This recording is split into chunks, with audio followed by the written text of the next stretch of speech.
All right, so here I am again for a next Periscope. And where am I today? Well, I'm in Brussels. I am in front of the Deloitte entrance because I'm giving a presentation training today at Deloitte. And all right, let me here I am. As usual, I'm doing a presentation on, well, actually a training in presentations. This is a 2-day course, and the first day I normally have something like 6 people in the training. This is a training in English today, and what we focus during that first day is actually on storytelling in business presentations. So I teach these people mainly how to build their story, because that's for me one of the most important things. Even before you can look at a PowerPoint, you have to know how to build your story. So people come in the morning to follow that training, and I'm doing this training like 3 times a year for Deloitte, so it's always new people that come in. So I'm already in the training room, there are some people present, and someone walks in and I feel like, I know this guy. He has been in my training before, because I'm really good with faces, not with names, but with faces. So I do my introduction. I have a mini interview, a chat with all these people in the training, and I come to this particular guy and I said, "You've been here before?" And he said, "Yes, I was here a year ago." And then I think that's interesting, because he has been here a year ago in my training. He's here again.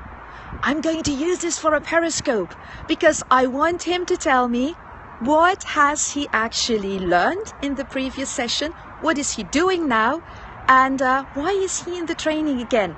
So he's here with me. I'm going to switch it now because I want... Hi. There he is. I want you to meet Marco, right? Because I kept on saying No, Ricardo. It's not course. Ricardo, it's Marco. Yeah. Marco. So I saw you coming in.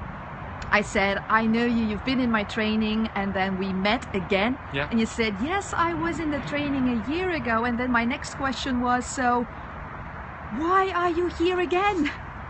Many reasons. First is because it was very useful last year, actually. Maybe this is already linked to your next question, what I learned last year. Yes, You really what have you learned?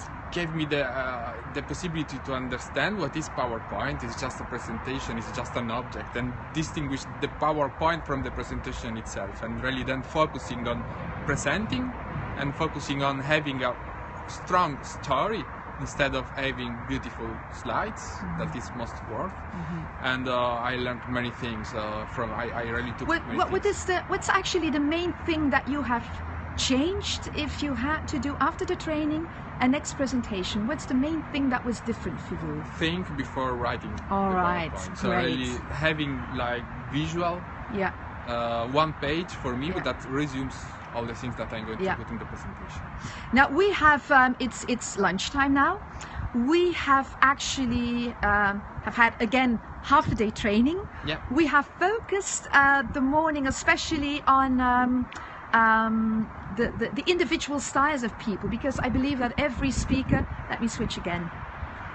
Okay, I believe that every speaker has a very natural way of standing in front of an audience, and I noticed it again this morning. We've seen it, right? That it was someone who had to do just a short 2-minute presentation, and I gave him the advice to use the remote control, because sometimes it is easier to be really natural in front of the audience when you use a remote control. So there he was with his remote control, and it looked very unnatural.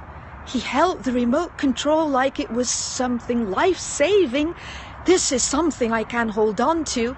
And I noticed, okay, this is not really it for him. But then the 2-minute exercise was over, and I asked him to not to put the remote control away, but just to keep the remote control in his hands, because I wanted to see if I just have a chat with him in evaluating what he had just done in his exercise. I wanted to see, will he stand in a different way? You know what happened? He didn't hold the remote control anymore like it was something life-saving that he had to hold on to. It looked so natural. And I filmed it again. He didn't see it, but I filmed it again. And I said, just freeze. because I wanted him to see, now I'm not presenting, I'm not in my presentation, we're just having a chat, and now I stand in this very natural way, holding the remote control in front of the audience. So when you stand in front of the audience, it is not click, I'm in the presentation and now I have to put on a gesture. Just imagine that you're talking to friends and you'll be very natural. But the question I have for you, Marco, is in focusing on body language. Yeah. What have you learned? Because in every presentation you learn new stuff, right? Yeah. What have you learned already this morning that maybe that you had forgotten and that you can actually use for your next presentations? Concerning body language, so it's really, I should focus on looking and the eyes contact, the contact with people. That's very important. That was the most difficult thing for you. Yeah, but that's why I came back, because you need really to learn the things. Last year I learned a bunch of things, and now here this year I'm probably going to learn the rest. Yeah. And never-ending learning. All right, Marco, I really want to thank you for helping me to build this periscope. I don't know if we had any viewers. Actually, I don't care, because I'm going to keep this recording. I'm going to use it on my social media, if it's okay with you. Yes. Right? Okay. Right. I'm going to use it in my next newsletter, because I really like these kinds of testimonials. So thank you very much, and look forward to the rest of this training day.